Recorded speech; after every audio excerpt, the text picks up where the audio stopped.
صدق سے میری طرف آؤ، صدق سے میری طرف آؤ،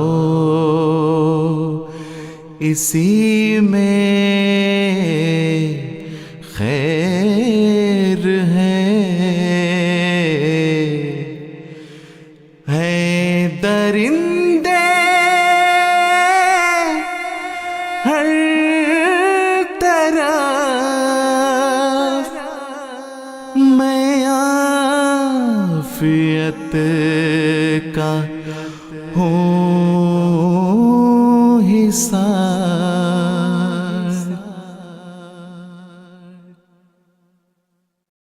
بسم اللہ الرحمن الرحیم۔ السلام علیکم ورحمۃ اللہ وبرکاتہ۔ MTA انٹرنیشنل کے نئے پروگرام حصار عافیت کے ساتھ ہم آپ کی خدمت میں حاضر ہیں اور خلوص دل سے آپ سب کو خوش آمدید کہتے ہیں۔ حضرت اقدس مسیح موعود علیہ السلام فرماتے ہیں، صدق سے میری طرف آؤ، اسی میں خیر ہے درندے ہر طرف، میں عافیت کا ہوں حصار۔ اس سلسلے کے ہر پروگرام میں ہم آپ کی ملاقات کروائیں گے ایک مہمان سے اور بات کریں گے ہم برکات خلافت کے موضوع پر۔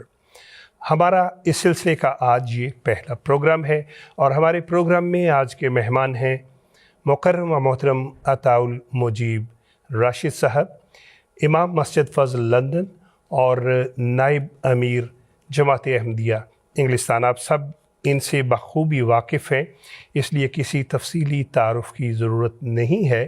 آئیے بات کرتے ہیں ہمارے آج کے مہمان سے۔ السلام علیکم ورحمۃ اللہ وبرکاتہ۔ وعلیکم السلام ورحمۃ اللہ وبرکاتہ۔ محترم امام صاحب، سب سے پہلے تو ہم آپ کو خوش آمدید کہتے ہیں اور آپ کے شکر گزار ہیں کہ آپ نے ہماری درخواست کو قبول کیا اور آج آپ ہمارے ساتھ اس پروگرام میں شامل ہیں۔ امام صاحب، قرآن کریم میں اللہ تعالیٰ نے خلافت کے انعام کا وعدہ کیا ہوا ہے، تو پروگرام کے آغاز میں ہماری درخواست ہے کہ اگر آپ ہمارے ناظرین کو بتائیں خلافت کیا ہے اور خلیفہ وقت کی اطاعت میں کیا کیا برکات ہے۔ بسم اللہ الرحمن الرحیم۔ آپ نے بالکل درست فرمایا کہ قرآن مجید میں اللہ تعالیٰ نے نعمت خلافت کا ذکر کیا ہے۔ اللہ تعالیٰ نے نبوت کا ذکر کیا۔ اللہ تعالیٰ بنی نوع انسان کی رہنمائی کے لیے اپنی طرف سے انبیاء کھڑا کرتا ہے اور وہ یہ خدمت سر انجام دیتے ہیں، لیکن ہر نبی ایک انسان ہونے کے ناطے ایک دن اس دنیا سے گزر جاتا ہے۔ جب یہ وقت آتا ہے اور نبی کے ذریعے قائم شدہ جماعت اپنے آپ کو بے سہارا سمجھنے لگتی ہے، اس وقت اللہ تعالیٰ اپنی دوسری قدرت کا ظہور کرتا ہے۔ پہلی قدرت کے ذریعے انبیاء کا بعثت ہے اور دوسری قدرت خلافت کا مظہر ہے۔ تو دوسری قدرت جب ظاہر ہوتی ہے تو اللہ تعالیٰ اس جماعت مومنین میں سے کسی ایک فرد کو جو اللہ تعالیٰ کا پیارا اور محبوب ہوتا ہے خلیفہ کے طور پر قائم کرتا ہے۔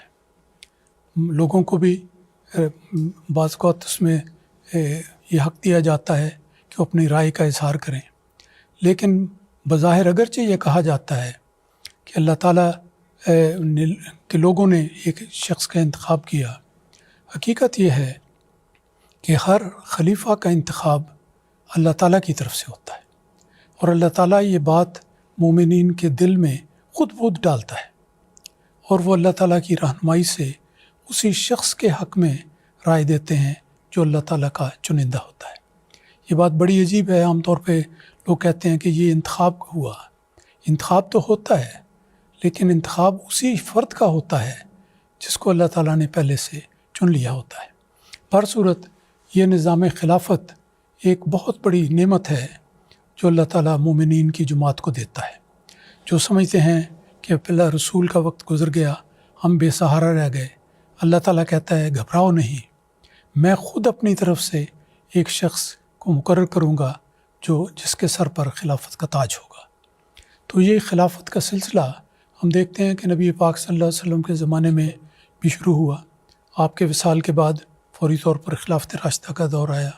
پھر یہ ایک لمبی داستان ہے، اور حدیث میں جو مذکور بات کے مطابق ایک وقت آیا کہ جب مسیح موعود علیہ الصلوۃ والسلام کے وصال کا وقت آیا تو آپ نے بھی اس سے پہلے اللہ تعالیٰ سے خبر پا کر رسالہ الوصیت لکھا، اور اس میں یہ بیان فرمایا کہ دیکھو انسان ہونے کے ناطے ہر انسان نے جانا ہے، لیکن اللہ تعالیٰ پہلی قدرت کے بعد دوسری قدرت دکھاتا ہے.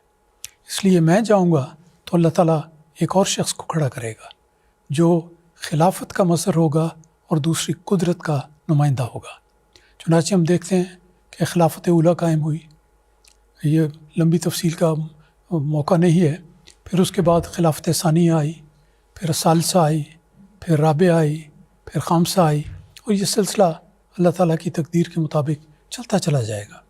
تو یہ انعام جو اللہ تعالیٰ مومنین کو عطا کرتا ہے خلافت کے ذریعے، اس کا ذکر اللہ تعالیٰ نے قرآن مجید میں اس طرح فرمایا ہے کہ اللہ تعالیٰ نے مومنوں سے یہ وعدہ کیا ہے کہ اور پختہ وعدہ کیا ہے کہ انہیں ضرور زمین میں خلیفہ بنائے گا، جیسا کہ اس نے ان سے پہلے لوگوں کو خلیفہ بنایا، اور ان کے دین کو جو اس نے ان کے لیے پسند کیا ضرور تمکنت عطا کرے گا، اور ان کی خوف کی حالت کے بعد ضرور انہیں امن کی حالت میں بدل دے گا.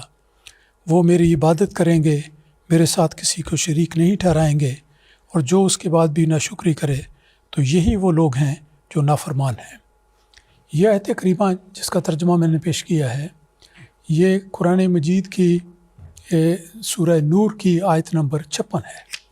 اس میں اللہ تعالیٰ نے یہ بتایا کہ اللہ تعالیٰ اس خلافت کو قائم کرے گا، اور اس کے ذریعے پہلا انعام یہ ہے کہ جماعت مومنین کو تمکنت اور طاقت اور وسعت اور کامیابی عطا کرے گا. اور دوسرا پھر یہ فرمایا کہ اللہ تعالیٰ ان کے اندر نیک اعمال کی وجہ سے یہ انعام ان کو دے گا. اللہ تعالیٰ نے اس آیت کریمہ میں جو واضح طور پہ لکھا ہے کہ جو لوگ ایمان لائیں گے اور اعمال صالحہ کریں گے ان کو اللہ تعالیٰ یہ انعام دے گا. اور یہ ایک بڑی خوبصورت آیت کریمہ ہے. ساری آیات بہت خوبصورت ہیں، لیکن اس سے یہ پتہ لگتا ہے کہ خلافت کا انعام صرف اس قوم ان مسلمین کو ملے گا جن کے اندر ایمان اور عمل صالح کی شرائط پوری ہوتی ہوں گی. اگر یہ شرائط پوری نہیں ہوں گی تو اللہ تعالیٰ کا انعام بھی نہیں ان کو ملے گا. اس پس منظر میں ہم دیکھیں تو آج اللہ تعالیٰ کے فضل سے جماعت احمدیہ کے اندر جو خلافت احمدیہ قائم ہے، اس کا امتیاز یہ ہے کہ اللہ تعالیٰ نے مسیح موعود علیہ السلام کی زندگی میں آپ کو خبر دی کہ آپ کے وصال کا وقت قریب آ رہا ہے، اور پھر آپ نے بتایا کہ جب میں چلا جاؤں گا تو اللہ تعالیٰ دوسری قدرت بھیج دے گا جو ہمیشہ تمہارے ساتھ رہے گی. تو اس موقع پر یہ اللہ تعالیٰ کا انعام جماعت احمدیہ کے لوگوں کو نصیب ہوا، جبکہ دنیا میں اور بھی مسلمان کہلانے والے بہت تھے لیکن کسی کو نصیب نہیں ہوا. تو اس سے پتہ لگا کہ جو لوگ ایمان اور عمل صالح کی شرائط کو پورا کریں گے ان کو اللہ تعالیٰ خلافت کا انعام دے گا، اور خلافت کا انعام ہوگا کہ دین کی تمکنت اس کے ذریعے ملے گی، اور اللہ تعالیٰ ان کے خوف کے اوقات کو امن کی حالت سے بدل دے گا. یہ دو نمایاں باتیں ہیں اور بہت ہی قابل توجہ ہیں. ایک تو یہ کہ اللہ تعالیٰ اس طریق پر جو خلافت کو قائم کرے گا اس کے نتیجے میں کلمہ حق اور کلمہ اسلام دنیا میں پھیلے گا، اور بڑے مستحکم طور پر، وسیع طور پر دنیا کے کناروں تک اس کی آواز جائے گی اور یہ پیغام دیا جائے گا. پھر جب یہ ایک طرف کامیابیاں ہوں گی تو ظاہر بات ہے کہ جو لوگ اس دائرے سے باہر ہیں وہ مخالفت بھی کرتے ہیں اور بڑی سخت مخالفت کرتے ہیں. جماعت احمدیہ کی ساری تاریخ بھی بتاتی ہے کہ اس پر ہر دور خلافت میں مخالفتیں ہوئیں، لیکن ہر دور میں اللہ تعالیٰ نے اپنے اس وعدے کو سچ کر دکھایا، اور جو ہی مخالفین نے سر اٹھایا اللہ تعالیٰ کی قادرانہ قدرت کا ظہور ہوا، اور اللہ تعالیٰ نے جماعت مومنین کو تمکنت عطا کی اور کامیابی عطا کی.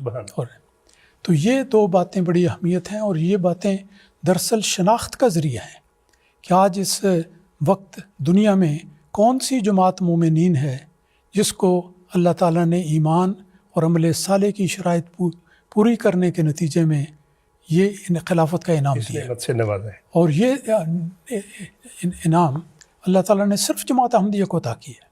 اب دیکھ لیں دنیا میں کتنے لوگ ہیں جو مسلمان کہلاتے ہیں لیکن ان میں خلافت نہیں. جو بچی کھچی خلافت نام کی خلافت تھی وہ بھی 1924 میں ختم ہو گئی.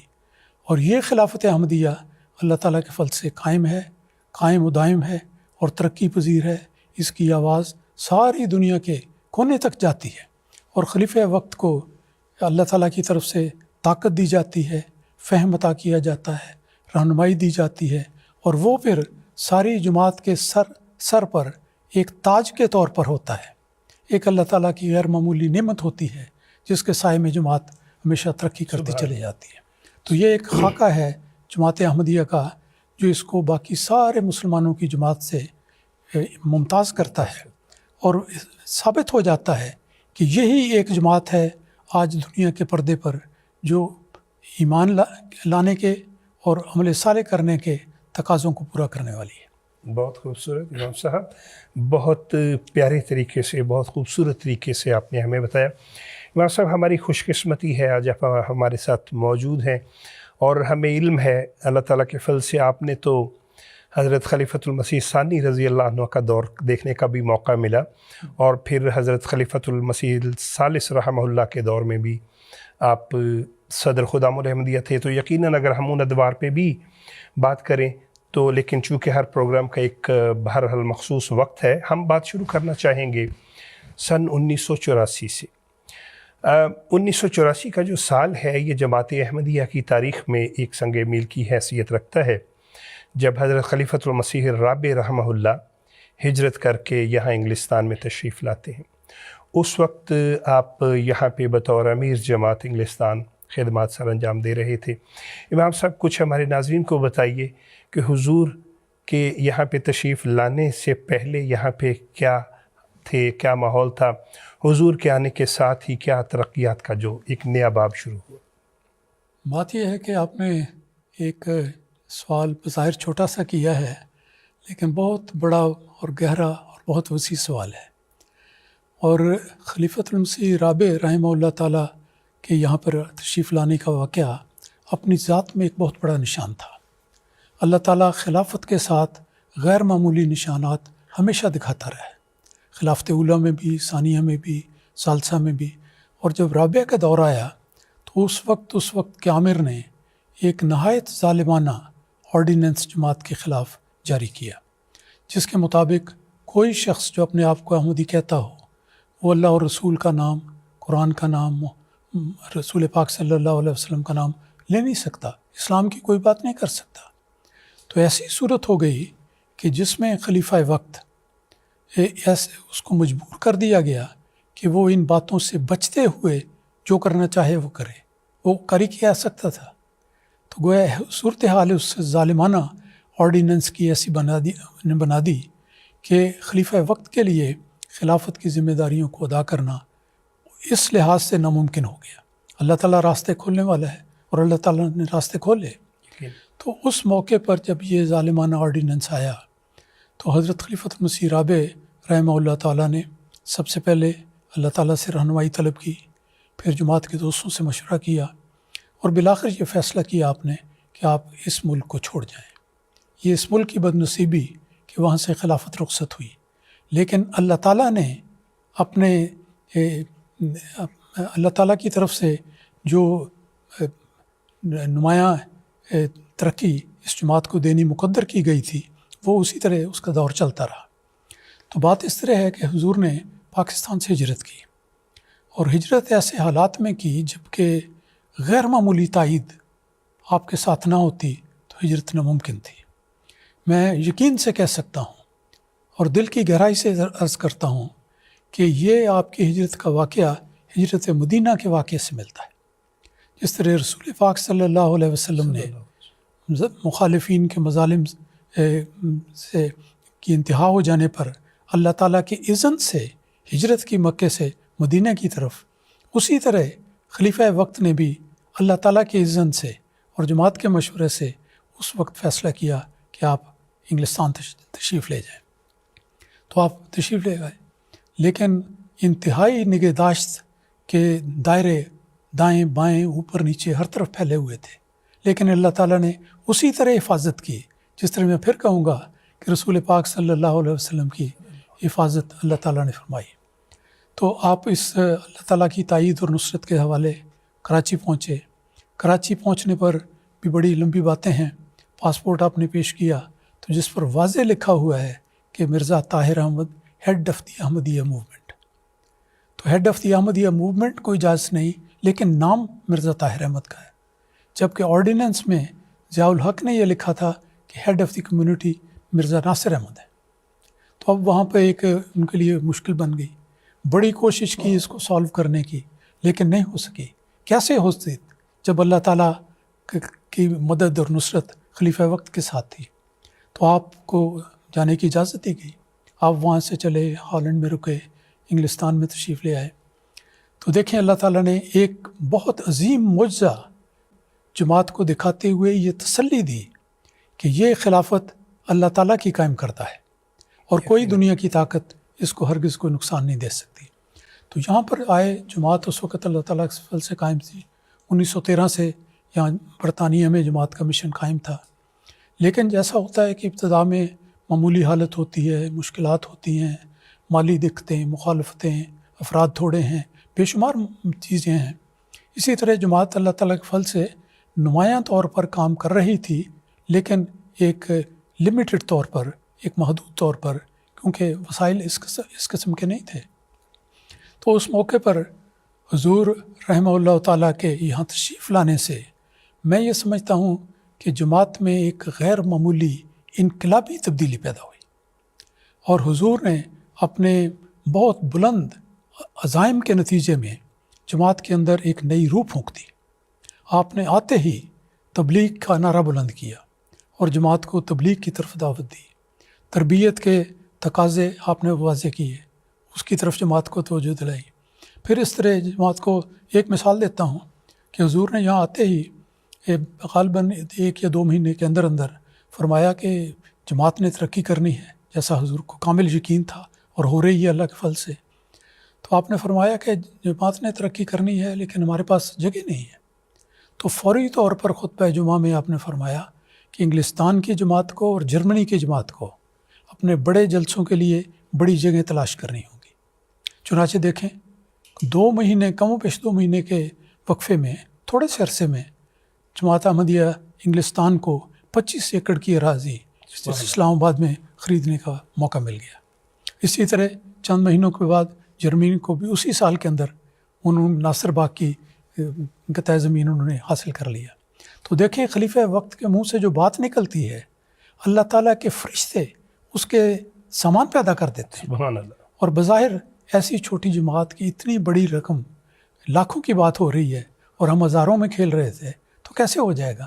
لیکن خلیفہ وقت نے ارشاد فرمایا، لوگوں نے وعدے کیے، فوری طور پر رقم بھی میسر آ گئی، جگہ بھی آ گئی۔ حضور نے جا کے دیکھا، دعا کی، اس جگہ اثر کی نماز پڑھائی اور اگلے دن فرمایا کہ ہاں یہ لے لی جائے۔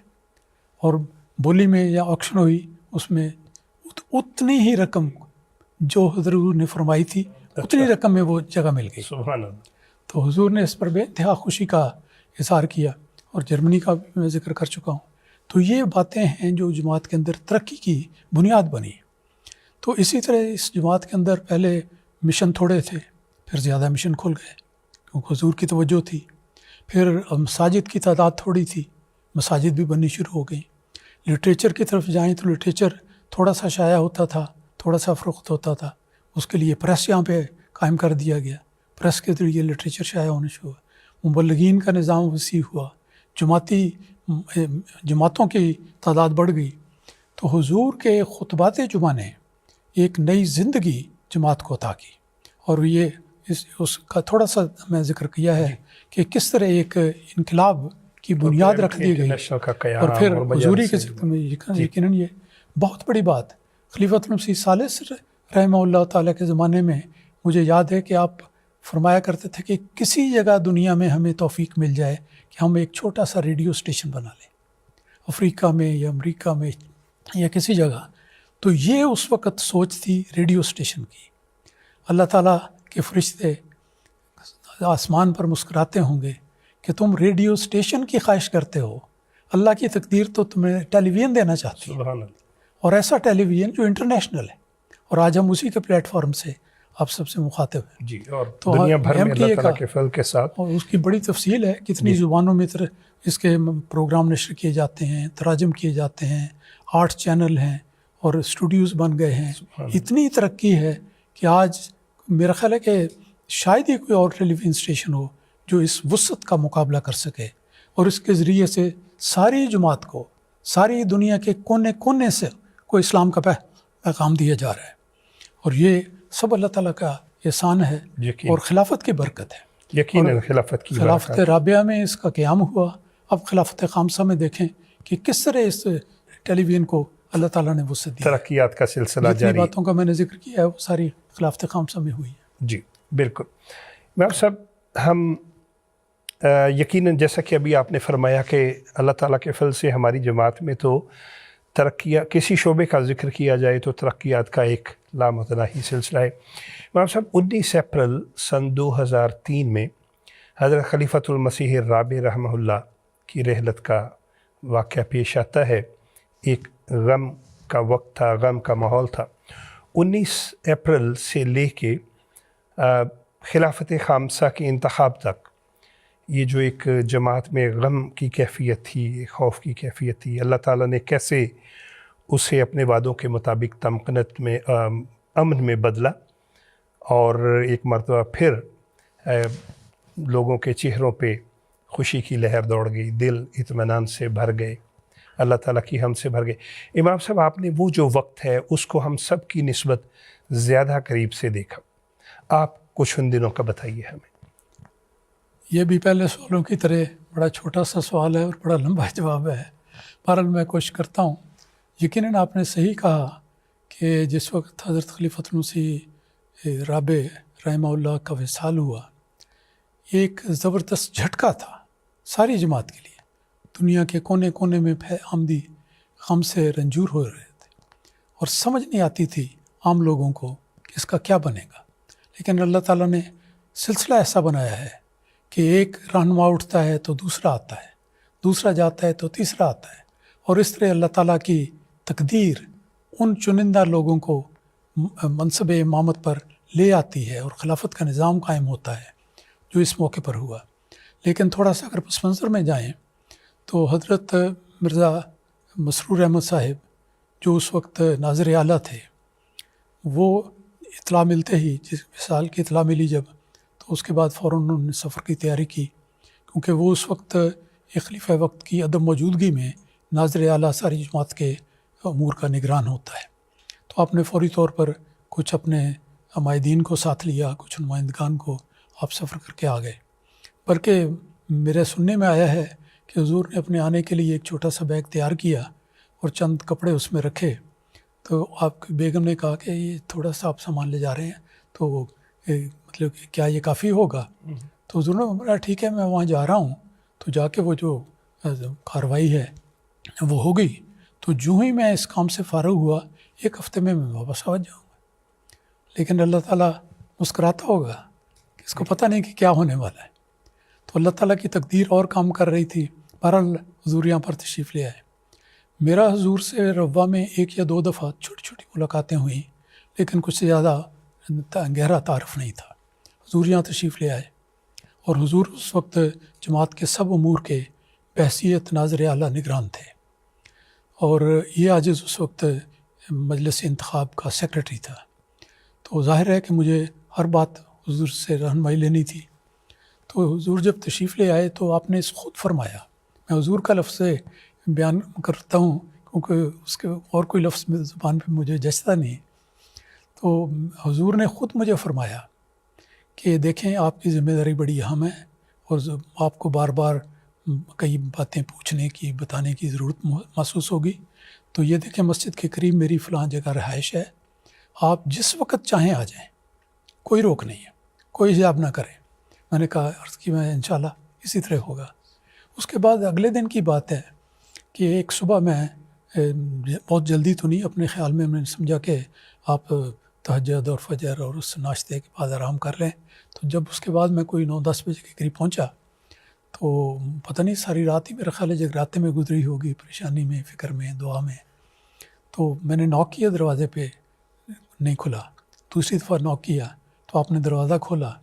آپ قمیص شلوار میں ملبوس تھے اور آپ کی آنکھیں بتا رہی تھیں سرخی کی وجہ سے کہ آپ کی نیند پوری نہیں ہو سکی. پتہ نہیں کس درد میں، کس کرب میں اور کس کیفیت میں آپ نے رات بسر کی. تو آپ نے فوراً فرمایا بڑی خوش دلی سے، مسکراہٹ سے کہ ہاں ہاں آ جائیے. تو میں حضور کے سامنے بیٹھ گیا دوسری چارپائی پہ. تو فرمایا آپ نے کہ اچھا بتائیں کیا بات ہے. میں نے وہ جو 2-3 باتیں تھیں وہ میں نے پوچھی. تو آپ نے بڑی تسلی سے، بڑی اطمینان سے، محبت سے سب باتوں کی وضاحت کی. اور اس کے بعد میں چھٹی لے کے آپ سے اجازت لے کے آ گیا. تو لیکن پھر میں نے سوچا کہ آئندہ یہ نہ کیا جائے کہ میں خود وہاں جاؤں، بار بار آپ کے آرام میں خلل نہ ہو.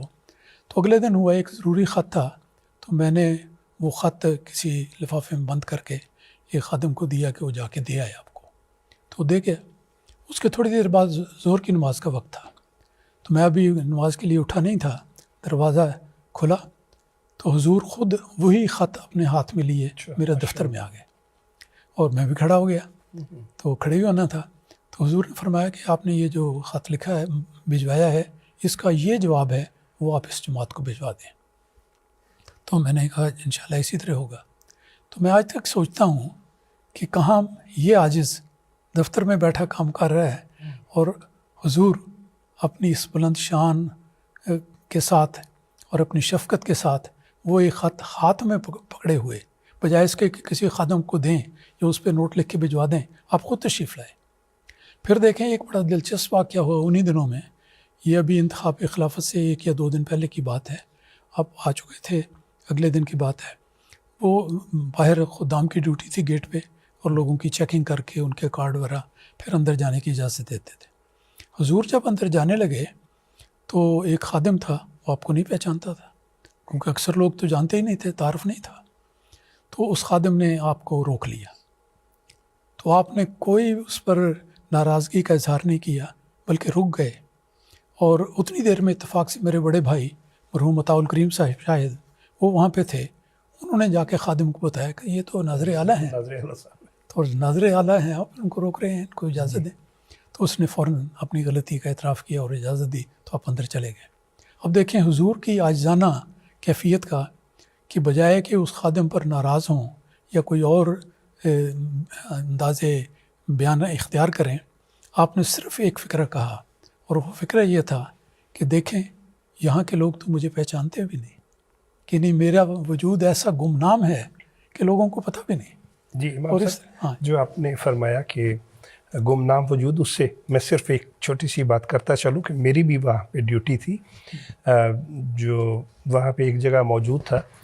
تو حضور تشریف لائے اور ہمیں کچھ ہدایات دیں. تو میں نے بھی لوگوں سے پوچھا تھا کہ یہ کون ہیں جو ہمیں ہدایات دے رہے ہیں، تو انہوں نے بتایا کہ ناظر اعلیٰ صاحب ہیں. جی جی.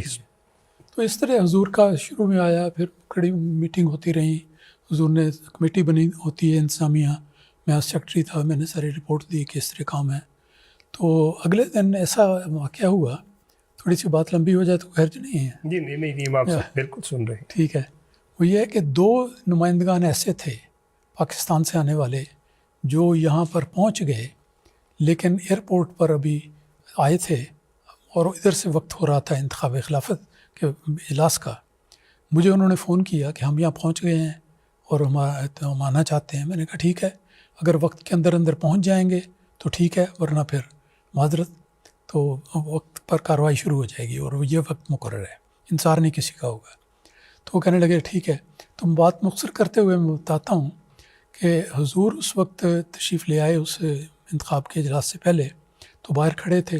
باہر ہم نے شناخت کرنے کے لیے 2 نمائندگان، ایک یورپ سے اور ایک پاکستان سے رکھا تھا کہ صحیح آدمی کی شناخت ہو. تو حضور وہاں کھڑے تھے.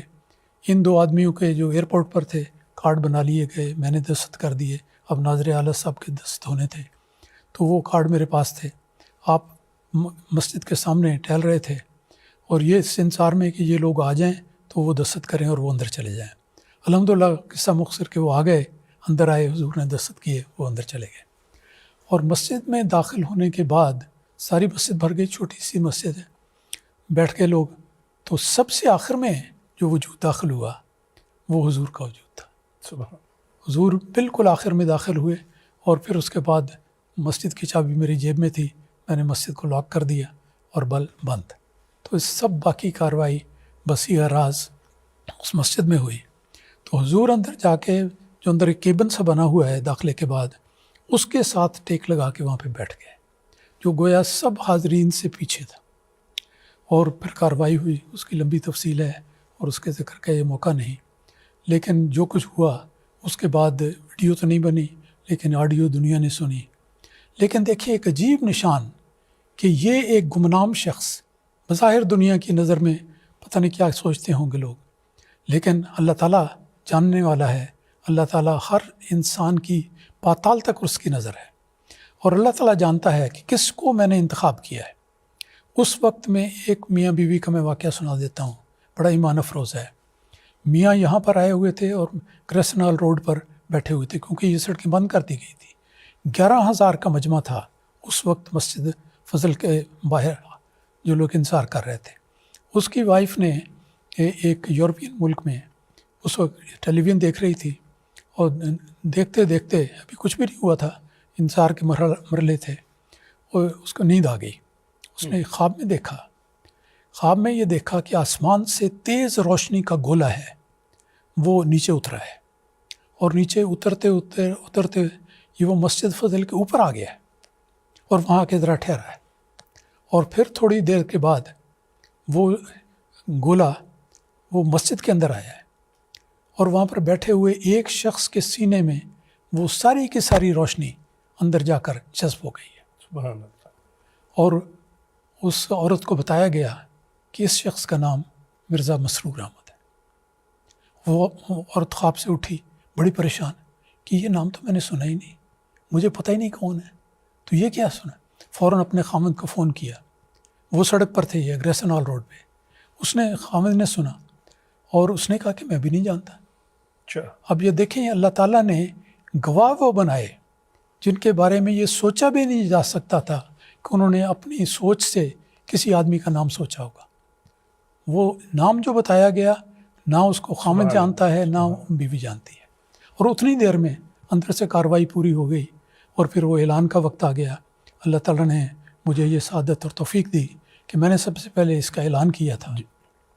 بلکہ یہ بھی عرض کرتا چلوں کہ یہ جو اصطلاح ہے حضرت خلیفۃ المسیح الخامس ایدہ اللہ تعالیٰ بنصر العزیز، یہ سب سے پہلے اس عاجز نے ان الفاظ کو ادا کیا اور ساری دنیا نے. جی امام صاحب، مجھے بالکل یاد ہے اس وجہ سے کہ میں بھی وہاں پہ گریسن ہال پہ باہر جو احباب بیٹھے ہوئے تھے، میں بھی وہاں پہ موجود تھا. امام صاحب بہت آپ نے ہمیں اچھا لگ رہا ہے، آپ نے سارا بتایا. امام صاحب جب یہ خلافت خامسہ کا آغاز ہوتا ہے، اللہ تعالیٰ کے فضلوں کے نظارے ہم دیکھتے ہیں، اور وہ بھی ایک لمبی تفصیل ہے، اس کے کئی پہلو ہیں. امام صاحب اگر ہم بات کریں اس پہلو سے کہ 9/11 کا جو واقعہ ہوا تھا وہ ابھی تک دنیا کے ذہنوں میں محفوظ تھا، اور عالمی میڈیا جو ہے وہ اسلام کو ایک دہشت گرد مذہب کے طور پہ پوری دنیا کے سامنے پیش کر رہا تھا، اور پوری دنیا میں غالباً یہ تصور بڑھتا جا رہا تھا کہ اسلام جو ہے یہ ایک نفرت کا مذہب ہے،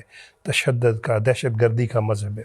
حضرت امیر المومنین ایدہ اللہ تعالیٰ بنصر العزیز نے ہر میدان میں، ہر پلیٹ فارم پہ اسلام کی خوبصورت تعلیم کا جو چہرہ ہے وہ پوری دنیا کے سامنے پیش کیا. اس حوالے سے اگر آپ ہمیں کچھ بتائیں.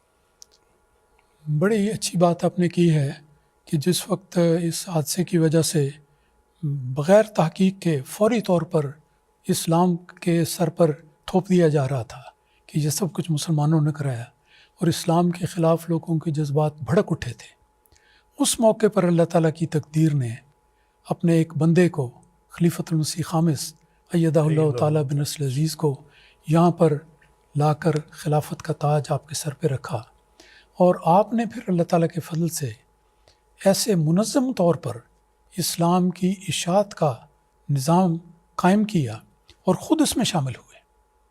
حضور نے ملک میں جا کر ہر جگہ ان کے ایوانوں میں تقاریر کی، بیانات دیے، اسلام کی پرامن تعلیم کا چرچا کیا.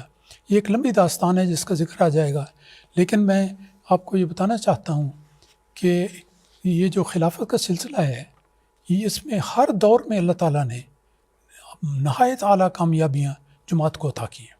خلافت اولیٰ کی تاریخ کو لے لیں، فتنے بھی اٹھے، مشکلات بھی آئیں، لوگ بھی جماعت کو چھوڑ گئے، لیکن جماعت کو ترقی ہوئی۔ خلافت ثانیہ کا دور ہے، اس میں دیکھیں کتنی مخالفتیں ہوئی، کتنی سازشیں اٹھی، پھر جماعت کو اپنے مرکز سے بے دخل ہونا پڑا اس رنگ میں کہ درویشان کرام تو قادیان میں رہے، لیکن خلیفہ وقت کو اس جگہ سے آنا پڑا۔ تو حضرت مسلم موعود رضی اللہ تعالیٰ عنہ نے پھر دیکھیں کس طرح جماعت کی قیادت کی، اس نے روا شہر کو آباد کیا۔ لوگ کہتے ہیں کہ ایک درخت کو ایک جگہ سے اٹھا کر دوسری جگہ لگانا بڑا کام ہوتا ہے، یہاں تو آپ نے فرمایا خود کہ یہ تو ایک سارے گلستان کو ایک جگہ سے لے کے دوسری جگہ لگانے والی بات ہے۔ آپ نے مرکز روا وہاں پہ قائم کیا، پھر آپ نے جو جہاد کی ہے، تفسیر کبیر کا، تفسیر صغیر کا، پھر انوار العلوم کا، پھر اور بے شمار ہیں، اور کتنے فتنے اس زمانے میں اٹھے، بے شمار فتنے، ان سب کو اللہ تعالیٰ نے ختم کر دیا۔ تو جس طرح مخالفت ہوتی رہی ہر دور میں، اور ہر مخالفت کے جواب میں اللہ تعالیٰ کی تائید و نصرت کے نظارے وہ لوگ دیکھتے رہے۔ تو اسی طرح اگر دیکھا جائے ایک طائرانہ نظر سے، تو میں کچھ قوائف آپ کے سامنے رکھنا چاہتا ہوں، جس سے یہ پتہ لگے گا کہ خلافت کے زیر سایہ ترقیات کس طرح ہوئیں۔ اگر اس دور میں آ جائیں کہ آج ہم 2002 میں ہیں، 2022 میں آ گئے، تو اس میں کس طرح جماعت کی ترقیات ہوئی ہیں، تو میں چند قوائف آپ کے سامنے رکھتا ہوں۔ جی ضرور۔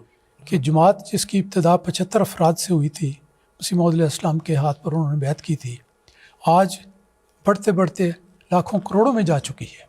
تو قوائف کچھ اس طرح پر ہیں کہ اس وقت 213 ممالک میں جماعت احمدیہ مضبوطی سے قائم ہے۔ ماشاء کہاں قادیان ایک چھوٹی گمنام بستی، باہر کے اس کے لوگ بھی نہیں جانتے تھے، باہر کے لوگ بھی نہیں جانتے تھے، آج 213 ملکوں میں صدائے قادیان، اسلام کی آواز، اسلام کا پیغام جا رہا ہے۔ پھر ساری دنیا میں 9000 مساجد قائم ہیں، 9000 مساجد، ایک ایک مسجد کو بنانا مشکل ہے، لیکن 9000 مساجد ہو چکی ہیں، اور تیزی سے یہ سفر جاری ہے۔ پھر ساری دنیا میں اس وقت 27 ریڈیو اسٹیشن قائم ہیں، جو مختلف علاقوں میں اسلام کی اشاعت اسلام میں مصروف ہیں۔ 17 زبانوں میں MTA پر پروگراموں کے رواں تراجم ہوتے ہیں، 17 زبانوں میں۔ اور ہیومینٹی فرسٹ 60 ملکوں میں بڑی ہی کامیابی کے ساتھ مصروف عمل ہے، خدمت خلق کے کام کر رہی ہے۔ 90 ممالک میں 591 لائبریریاں قائم ہو چکی ہیں۔ تبلیغی کتب 40 زبانوں میں 36 لاکھ سے زیادہ شائع ہو چکی ہیں۔ 103 ممالک میں قریباً 70 لاکھ لیفلیٹ تقسیم ہو چکے ہیں۔ یہ سارے سالوں کی ایک تعداد ہے۔ 2 کروڑ سے زائد افراد تک میڈیا کے ذریعے پیغام حق پہنچ چکا ہے۔ پھر اس کے بعد دنیا میں 10 سے زائد مختلف ممالک میں جامعات قائم ہیں، مختلف ممالک میں جماعت کی پرنٹنگ پریس قائم ہیں، جن کی تعداد بھی روز بروز بڑھ رہی ہے۔ الحمدللہ۔ مختلف زبانوں میں جماعتی ویب سائٹس جاری ہیں۔ پھر دیکھیں کہ 12 ممالک میں 37 اسپتال خدمت دین میں مصروف ہیں۔ اور MTA کا تو ذکر پہلے ہو چکا ہے۔ جی۔ ایک MTA عالمگیر ٹیلی ویژن نیٹ ورک ہے، جو بے شمار زبانوں میں پیغامات دیتا ہے، پھر اس کے تراجم ہوتے ہیں۔ اور آج میں یقین سے کہہ سکتا ہوں کہ کوئی اگر تحقیق کرے تو پتہ کرے کہ کیا دنیا کا کوئی اور اسٹیشن بھی اتنی وسعت کے ساتھ، اتنی گہرائی میں جاتے ہوئے اپنے پیغام کو ساری دنیا کے لوگوں تک پہنچاتا ہے یا نہیں پہنچاتا۔ میں یقین رکھتا ہوں کہ اللہ تعالیٰ کی تائید و نصرت سے MTA کے ذریعے آج دنیا کا کوئی کونا ایسا نہیں جہاں تک احمدیت کی اور اسلام کی اور خلافت کی آواز نہ ہوتی ہو۔ تو پھر ساری دنیا میں حضور نے پہنچ کر جو لیکچر دیے ان کا بھی ذکر میں کرتا ہوں۔ اس میں میڈیا کے ذریعے، میڈیا پلیٹ فارم پر اسلام کی بڑی اشاعت کی گئی اور یہ سب باتیں ہوئیں۔ تو اس طرح پر دیکھا جائے تو اس خلافت خامسہ میں آ کر ہمیں اندازہ ہوتا ہے کہ خلافت دیکھ کے ایک سے آگے بڑھتے بڑھتے بڑھتے یہ ایک ایسا قافلہ ہے، ترقی پذیر ہے، ایک اللہ تعالیٰ کے ناموں کا سیل رواں ہے سبحان جو جاری و ساری ہے اور بڑھتا چلا جاتا ہے۔ روکیں آتی ہیں، مشکلات آتی ہیں اور روکیں کھڑی کی جاتی ہیں، لیکن اللہ تعالیٰ اس دین حق کے رستے میں آنے والی ہر روک کو خس و خاشاک کی طرح دور پھینک دیتا ہے، اور اللہ تعالیٰ اپنے خلیفہ کی تائید سے غیر معمولی معجزات دکھاتا ہے۔ یقیناً۔ اور امام صاحب جیسے ابھی آپ نے فرمایا حضور نے یونیورسٹیز میں لیکچرز دیے، کیپٹل ہل میں خطاب فرمایا، یورپی یونین میں خطاب فرمایا، برٹش پارلیمنٹ میں، تو یقیناً حضور نے اللہ تعالیٰ کے فضل سے پوری دنیا میں نہ صرف عوام تک بلکہ خواص تک، جہاں پہ بعض اوقات رسائی بھی ممکن ہوتی ہے، وہاں پہ حضور نے پہنچ کے اسلامی تعلیمات کا، حضرت صلی اللہ علیہ وآلہ وسلم کی عظمت کا ذکر فرمایا اور اسلام کے پرچم کو بلند کیا۔ امام صاحب، آپ کو اللہ تعالیٰ کے فضل سے یہ خوش قسمتی حاصل ہے، خلیفہ وقت کی قربت میں رہ کے آپ کو حضور سے ملاقات کا بھی شرف ملتا رہتا ہے، رہنمائی بھی ملتی ہے، خاص طور پہ جلسہ سالانہ کے جو دن ہوتے ہیں، وہ جو ساری کارروائی ہوتی ہے، اس کا لمحہ لمحہ جو ہے وہ آپ حضور سے رہنمائی لیتے۔ آپ ہمیں کچھ اپنے ذاتی تجربات اور مشاہدات کی روشنی میں ہمیں کچھ ایمان افروز واقعات بتائیے۔ دیکھیں، بالکل آپ نے صحیح فرمایا کہ رہنمائی ہمیشہ خلیفہ وقت کی طرف سے ہوتی ہے، اور میں سمجھتا ہوں کہ یہ بھی ایک اللہ تعالیٰ کی خداداد نعمت ہے جو اللہ تعالیٰ نے نظام خلافت کو عطا کی ہے۔ ہمیشہ ہم دیکھتے ہیں ہر دور خلافت میں خلیفہ وقت ساری جماعت کی رہنمائی کا منبع اور سورس ہوتا ہے، اور خلیفہ رابع کے زمانے میں بھی جب حضور کا سارا وقت یہاں پہ گزرا اکثر، تو جب سے وہ آئے حضور آخر تک، اور پھر خلافت خامسہ میں بھی یہ بات اسی طرح پر ہے۔ تو آپ نے مثال دی ہے یہ جلسہ سالانہ کی، تو جلسہ سالانہ کے سلسلے میں 2 سال پہلے کا ایک چھوٹا سا بڑا لیکن پرلطف واقعہ، ایمان افروز واقعہ آپ کو بتاتا ہوں کہ ہوا یہ کہ جیسا طریق ہے کہ جب پروگرام بنتے ہیں تو مقررین کے نام، موضوعات، پھر تلاوتیں، ان کے کون سے حصے ہیں، تراجم، پھر اس کے بعد نظمیں، یہ ساری چیزیں ایک ایک بات خلیفہ وقت کی منظوری سے ہوتی ہے، تو حضور کی خدمت میں پیش کیا جاتا ہے۔ تو ہوا ایسے کہ ایک دوست جو بڑی اچھی نظم پڑھتے ہیں اور کئی سالوں تک نظم پڑھتے رہے آلموسٹ بلا ناغہ، تو ایک دفعہ یہ 2 سال پہلے کا واقعہ ہے کہ جس وقت حضور کی خدمت میں لسٹ بھجوائی گئی کہ یہ چند نام ہیں حضور کی موجودگی میں نظم پڑھنے کے لیے، تو حضور نے اس میں 3 ناموں کی منظوری دے دی۔ 3 کی ضرورت ہوتی ہے، لیکن اس میں وہ ایک نام شامل نہیں تھا جو عام طور پر حضور کے وقت موجودگی میں نظم پڑھنے والے تھے، بڑے اچھے نظم پڑھنے والے ہیں، تو ان کا نام نہیں تھا۔ خط مجھے واپس آیا، میں حیران ہوا، میں کہا یہ کیا بات ہوگی کہ وہ شخص موجود ہے، حضور نے بارہا اس کی نظمیں سنی ہیں، اپریشیٹ کی ہیں، اور ساری دنیا بڑی اپریشیٹ کرتی ہے، ان کا نام نہیں ہے۔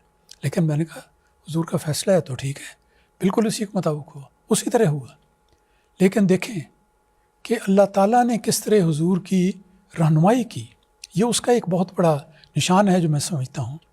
ہوا یہ کہ جلسہ شروع ہونے سے 2 دن پہلے وہ آدمی جس ملک میں بھی رہتا تھا وہاں سے انہوں نے اطلاع دی کہ میں اچانک سخت بیمار ہو گیا ہوں اور اس وقت میں ہسپتال میں ہوں، میرے لیے سفر کرنا ممکن ہے، ناممکن ہی نہیں، یعنی کوئی بھی صورت۔ تو اب یہ دیکھیں کس طرح خدا نے حضور کے دل میں یہ بات ڈالی کہ یہ شخص اس دفعہ نظم پڑھنے کے قابل نہیں ہوگا، اور کوئی بات بیان نہیں ہوئی، کوئی وجہ نہیں بتائی گئی، لیکن حضور نے دوسرے آدمی کا انتخاب کر دیا۔ تو یہ دیکھیں، میں سمجھتا ہوں کہ اس فیصلے کے پیچھے کوئی خدائی اشارہ تھا، خدائی رہنمائی تھی۔ تو اسی طرح ہوتا ہے، اور کئی باتیں ایسی ہو جاتی ہیں جس میں اپنا ایک مثال اور دیتا ہوں آپ کو کہ چند سال پہلے کی بات ہے کہ میں اور میری اہلیہ حضور کی اجازت سے ہم چند دن ذرا اسپین کی دھوپ سے مزے لینے کے لیے چھٹی لی کہ ہم اسپین 1 ہفتے کے لیے چلے جائیں۔ حضور نے بڑی خوشی سے اجازت دی، اور میں نے یہ بھی ذکر کیا جانے سے پہلے صبح کے وقت، جمعرات کا دن تھا، میں نے یہ عرض کیا کہ حضور میں جا رہا ہوں، جیسے حضور نے اجازت دی ہے۔ تو جو ترجمہ میں کرتا ہوں انگریزی میں حضور کے خطبے کا، اس کے لیے یہ سوچا ہے کہ اس خطبے کا ترجمہ اسپین سے ہو جائے. آسان سے ہوتا ہے، ٹیکنیکلی جائزہ لے لیا گیا ہے، وہاں سے ترجمہ ہو سکتا ہے. پہلے بھی میں نے امریکہ سے کیا ہے، گلاسکو سے کیا ہے، تو یہ کوئی مشکل نہیں، یہ کافی دیر پہلے کی بات ہے. تو حضور نے فرمایا ہاں ٹھیک ہے خطبہ آپ کا وہاں سے ترجمہ کر لیں. میں چلا گیا، جماعت کو اطلاع دے دی گئی، انہوں نے اپنا انتظام کر لیا. اگلے دن کی بات سنیں کہ جمعہ ہوا، میں جمعے کی تیاری کر کے تیار ہوا، تو اس سے پہلے مجھے جماعت والوں نے بتایا کہ حضور کی طرف سے ہدایت آئی ہے کہ خطبے کا ترجمہ اسپین سے نہیں بلکہ لندن سے ہوگا. تو مجھے سن کے یکدم آیا کہ میں اس اعزاز سے محروم رہ جاؤں گا، مجھے یہ سعادت نہیں ملے گی کہ میں ترجمہ کروں. ایک سعادت ہوتی ہے ہر شخص کے لیے جس کو ایک ذرہ بھی کام حضور کی خدمت کے لیے کرنا پڑے. تو مجھے ایک تھوڑا سا افسوس سا ہوا کہ یہ مطلب ہدایت آ گئی. لیکن میں نے کہا بالکل جو حضور نے فرمایا آمنا وصدقنا، یہ ایک مومن کا کام ہے کہ جو حضور فرمائے ویسے ہوگا. اب دیکھیں اللہ تعالیٰ کی قدرت اور حضور کی اللہ تعالیٰ کی طرف سے رہنمائی کس وجہ سے حضور نے فرمایا. وہ وجہ تو بعد میں آپ کو خود پتہ لگ جائے گی. ہوا یہ کہ میں تیار ہو کے مسجد بشارت میں گیا، بیٹھا میں صف میں، کیونکہ میں تو صرف خطبہ سننا تھا، پھر اس کے بعد نماز پڑھنی تھی. تو خطبہ حضور کا ہو رہا ہے، تو پتہ نہیں کوئی اور دوست یہاں لندن سے ترجمہ انگریزی کا کر رہے تھے، میں تو اردو کا ہی سن رہا تھا. تو ترجمہ چل رہا تھا حضور کا خطاب. تھوڑی دیر کے بعد اچانک طوفانی صورت پیدا ہوئی اور تیز ہوا کی جھکڑ چلنے لگی اسپین میں، حیدرآباد میں. اور جماعت نے مسجد کے اوپر ایک ڈش لگایا ہوا تھا، وہ ڈش ہل گیا، جس کے نتیجے میں اندر پکچرانی بات نہ ہوئی، نہ تصویر نہ آواز. تو فوراً ایک آدمی نے رکھا ہوا تھا، غالباً انتظام کیا ہوتا ہے احتیاطی طور پہ، ایک وہ لے آیا سیڑھی پر چڑھ کر اوپر گیا چھت پہ، جا کے اس نے اپنے ہاتھ سے اس کا اینگل ٹھیک کیا، تو پھر آواز آنی شروع ہو گئی. تو یہ میں اندر بیٹھا ہوا مسجد میں دیکھ رہا تھا. تو چند منٹ گزرے، پھر ایسا ہی ہو گیا، ایک اور جھکڑ آیا، پھر آواز کا سلسلہ منقطع ہو گیا. پھر تیسری دفعہ ہوا، تو 3 دفعہ تھوڑے تھوڑے وقفے کے ساتھ یہ بات ہوئی، اور پھر اس کے بعد یہ معاملہ ٹھیک ہو گیا. مجھے اس وقت مسجد میں بیٹھے ہوئے میں نے بے انتہا شکر کیا، اور مجھے سمجھ آئی کہ یہ وہ بات ہے جس کی حضور ایدہ اللہ تعالیٰ بنصر عزیز کو اللہ تعالیٰ نے رہنمائی کی ہے. اللہ تعالیٰ نے آپ کے دل میں ڈالا تھا کہ یہ اس طرح کریں تاکہ ہو جائے. تو یہ اس طرح باتیں ہیں، بہت ساری اور باتیں بھی ہیں، یقیناً اور امام صاحب اتنے یہ ایمان افروز باتیں ہیں، جی چاہتا ہے کہ کاش وقت کی قید نہ ہو. لیکن مجھے بتایا جا رہا ہے کہ ہمارے پروگرام کے آخری 7-8 منٹ ہیں. امام صاحب سب سے آخر پہ خاک سر آپ سے یہ بات کرنا چاہے گا، یہ سوال پوچھنا چاہے گا.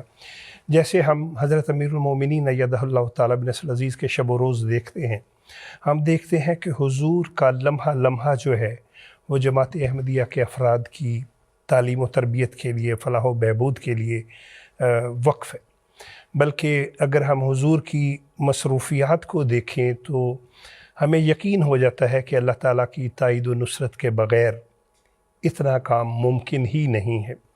امام صاحب حضور ہمارے لیے بہت کچھ کرتے ہیں.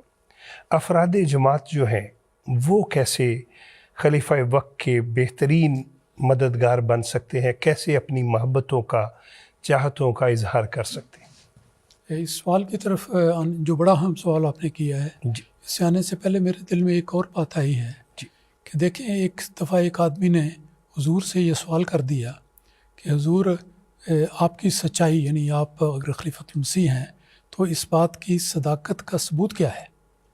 تو حضور نے ایک تو یہ فرمایا کہ اللہ تعالیٰ کی تائید و نصرت، اور دوسرا یہ فرمایا کہ اللہ تعالیٰ اس دعائیں سنتا ہے. دعاؤں کا سننا نشان ہے کہ واقعی یہ اللہ تعالیٰ کا محبوب بندہ ہے. اور باقی تائید و نصرت، اس کے نظارے تو آپ نے ذکر کیے ہیں، یہاں پہ میں نے بھی بہت ساری باتیں بیان کی ہیں.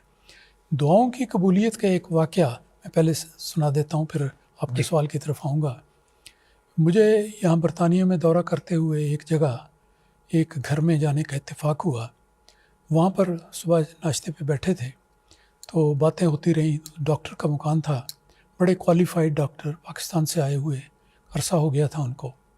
تو میں نے باتوں میں پوچھا کہ آپ کب آئے، کیسے نوکری ملی، یہ ہوا. تو انہوں نے بڑا ہی دلچسپ واقعہ سنایا.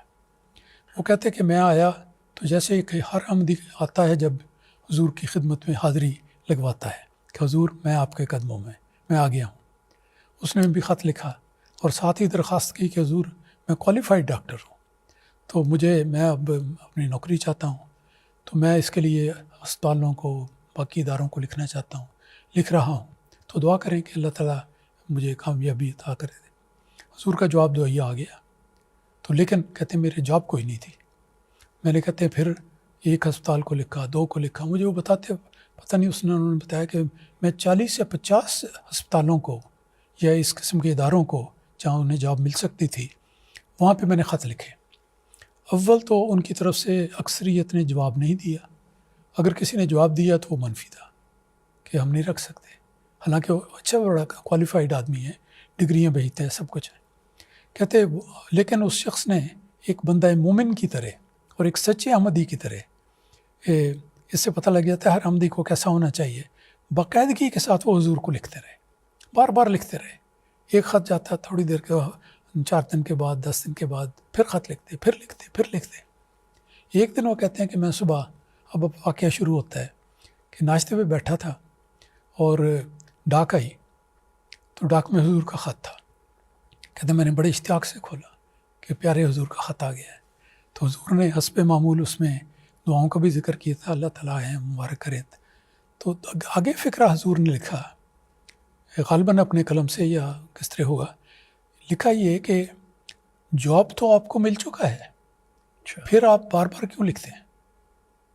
یہ فکرہ تھا کہ جاب تو آپ کو مل چکا ہے اور پھر آپ بار بار کیوں لکھتے ہیں؟ وہ ڈاکٹر صاحب مجھے بتانے لگے کہ میں حیران ہو گیا کہ جاب تو ملا نہیں، میں تو بیکار ہوں، اتنے عرصے سے کئی مہینے گزر چکے ہیں، اتنی میں درخواستیں دے چکا ہوں، حضور کو خط لکھ چکا ہوں دعا کے لیے، لیکن جاب تو بھی نہیں ملا۔ تو حضور کو کیسے یہ غلطی لگ گئی کہ جاب تو آپ کو مل چکا ہے، پھر کیوں لکھتے ہیں؟ کہتے ہیں کہ میں ابھی اس فکر میں یا اس گنجلک میں الجھا ہوا تھا کہ ٹیلی فون کی گھنٹی بجی، اور دوسری طرف سے ایک ہسپتال کی طرف سے فون تھا۔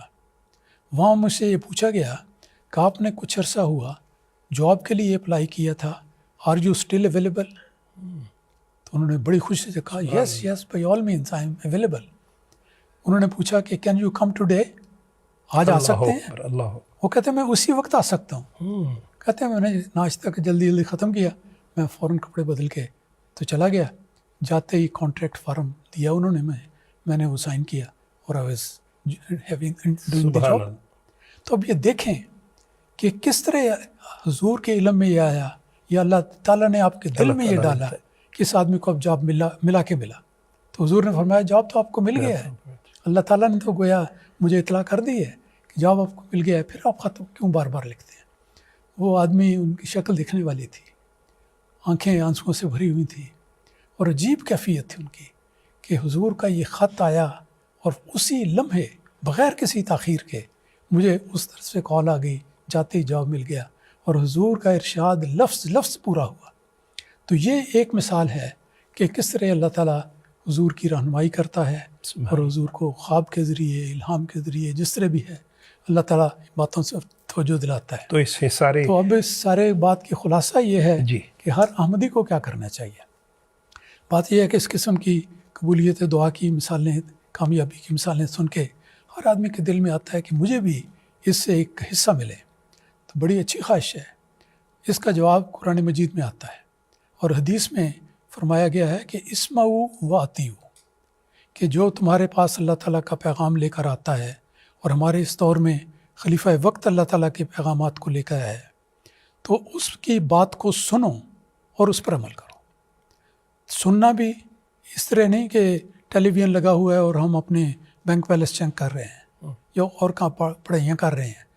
دل ڈال کے سنیں، خطبہ آتا ہے باقاعدہ سنیں، بچوں کو سنائیں، بیوی بچوں کو بٹھا کے سنائیں، سمجھائیں، خود بھی یاد رکھیں، پھر سننے کے بعد دیکھیں کہ حضور اس میں پیغام کیا دیا ہے، حضور نے کیا طلب کیا ہے کہ ہم کرنا چاہیے، وہ باتیں کریں۔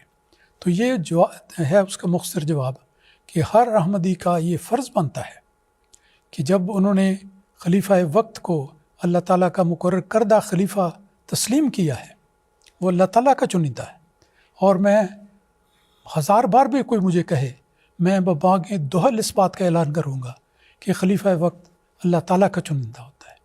لوگوں کی میٹنگیں، لوگوں کی آرائیں، یہ باتیں دوسری چیز ہیں۔ اللہ تعالیٰ ان کے دل کو، ان کی رائے کو، ان کے ذہن کو، ان کے خیالات کو اس طرف موڑتا ہے کہ یہ میرا بندہ ہے جو میرا پسندیدہ ہے۔ سبحان اللہ۔ تو خود بخود ایک سے ایک ہر آدمی کے ہاتھ اس طرف بلند ہو جاتے ہیں۔ تو جو اللہ تعالیٰ کا مقرر کرتا ہے اس کی بات کو سنو، اسمعوا واطیعوا، اور سننے کے بعد بھولنا نہیں۔ لوگ کہتے ہیں کہ جی اللہ تعالیٰ نے کان دو دیے ہیں، بعض نادان لوگ کہتے ہیں جی کہ اللہ تعالیٰ نے کان دو دیے ہیں، ایک کان سے سنو اور دوسرے کان سے نکال دو۔ ہرگز نہیں۔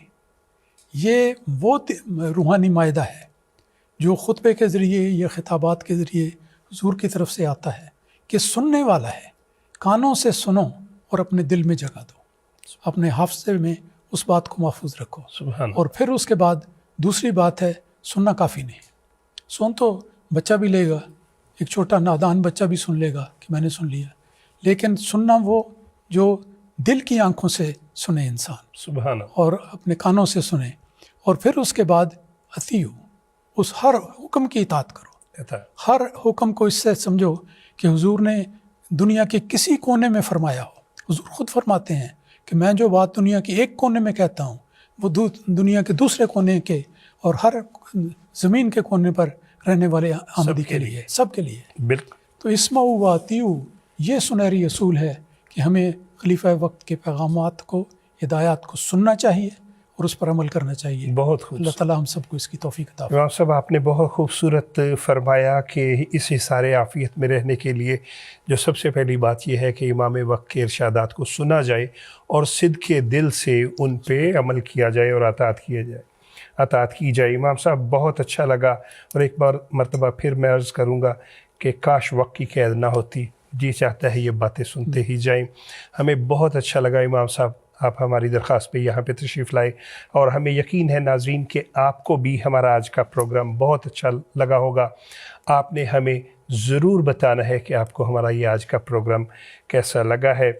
پروگرام کے اختتام میں حضرت اقدس مسیح موعود علیہ السلام کے دو خوبصورت اشعار آپ کی سماعتوں کی نظر کرتے چلیں۔ حضور فرماتے ہیں، اب اسی گلشن میں لوگو راحت و آرام ہے، اب اسی گلشن میں لوگو راحت و آرام ہے، وقت ہے جلد آؤ اے آوارگانے دشت خار، ہر طرف آواز دینا ہے ہمارا کام آج، جس کی فطرت نیک ہے وہ آئے گا انجام کا۔ حصار عافیت کی ٹیم کو اجازت دیجیے۔ السلام علیکم ورحمۃ اللہ وبرکاتہ۔